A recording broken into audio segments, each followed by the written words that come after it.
चलो जी, आज एकादशी है तो एकादशी की कथा शुरू होने वाली है। वो जी कथा सुनाएंगे भगवान की। जय श्री राधे की जय, की जय, की जय, की जय, की जय, जय हो, हो, सद्भावना हो, कल्याण हो। महादेव नारायण भय नारायण, नारायण नारायण नारायण नारायण नारायण।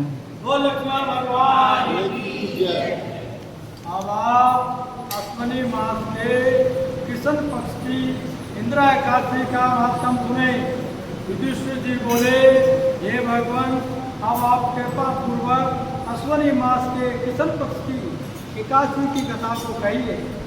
इस एकादशी का नाम क्या है तथा इस एकादशी को व्रत करने से कौन कौन से फल मिलते हैं, सो सब विस्तार पूर्वक ही कहिए। इस पर श्री कृष्ण भगवान बोले, हे राजश्रेष्ठ, अश्विनी मास के कृष्ण पक्ष की एकादशी का नाम इंदिरा है। इस एकादशी का व्रत करने से समस्त पाप नष्ट हो जाते हैं तथा नरक में गए हुए पितरों का उद्धार हो जाता है। हे राजन, इस एकादशी की कथा सुनने मात्र से ही वाजपेयी यज्ञ का फल मिलता है। प्राचीन सतयुग में महिष्मती नाम की नगरी में इंद्रसेन नाम का प्रतापी राजा राज्य करता था। एक समय जबकि राजा अपनी राजसभा में सुखपूर्वक बैठा था, महर्षि नारद बोले कि हे राजन, आपके राज्य में सब कुछ कुशल है। मैं आपकी धर्मपरायणता देखकर अत्यंत प्रसन्न हूँ। तब राजा बोला, हे महर्षि, आपकी कृपा से मेरे राज्य में सब कुशल पूर्वक है।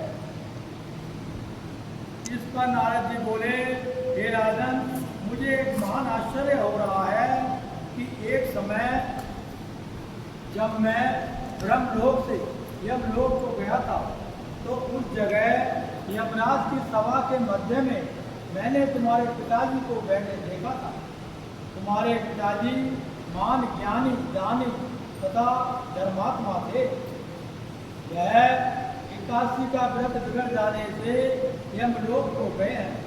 तुम्हारे पिता ने मुझसे तुम्हारे लिए एक समाचार भेजा है कि यदि मेरा पुत्र इंद्रसेन अश्विनी मास के कृष्ण पक्ष की इंदिरा एकादशी का व्रत करे और उस व्रत का फल मुझे दे दे तो मेरी मुक्ति हो जाए। इस लोक से छूटकर मैं स्वर्ग लोक में वास करूं। जब राजा ने महर्षि नारद जी से ऐसे वाक्यों को सुना तो उसे महान दुख हुआ और इंदिरा एकादशी के व्रत की विधि पूछने लगा कि हे नारद, जब आप मुझे इस एकादशी के व्रत की विधि बताइए। इस पर नारद जी बोले कि हे राजन, अश्विनी मास के कृष्ण पक्ष की दशमी के दिन प्रातःकाल श्रद्धा सहित स्नान करना चाहिए। इसके पश्चात दोपहर को भी स्नान करना चाहिए। उस समय जल से निकलकर श्रद्धा पूर्वक पितरों का श्राद्ध करें और उस दिन एक समय भोजन करें और रात्रि को पृथ्वी पर शयन करें।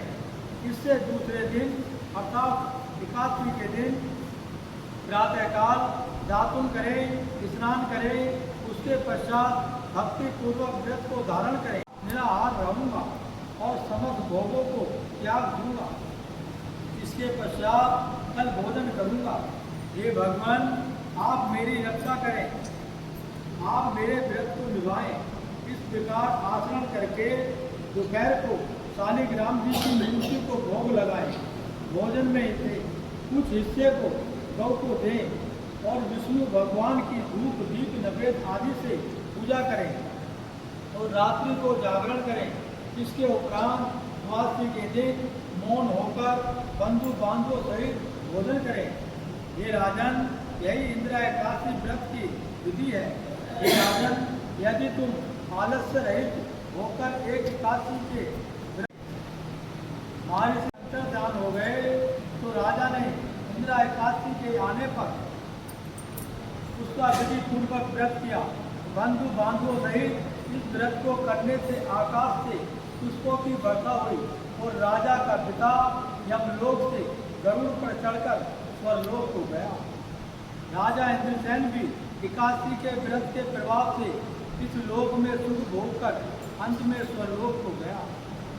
श्री कृष्ण भगवान बोले कि हे धर्मराज युधिष्ठिर, यह मैंने तुम्हारे सामने इंदिरा एकादशी का महात्म का वर्णन किया है। इस कथा के पढ़ने व सुनने मात्र से ही समस्त पाप नष्ट हो जाते हैं और प्राणी अंत में स्वर्गलोक में जाकर वास करता है। बोल इंदिरा एकादशी महारानी की जय। लक्ष्मी नारायण भगवान नारायण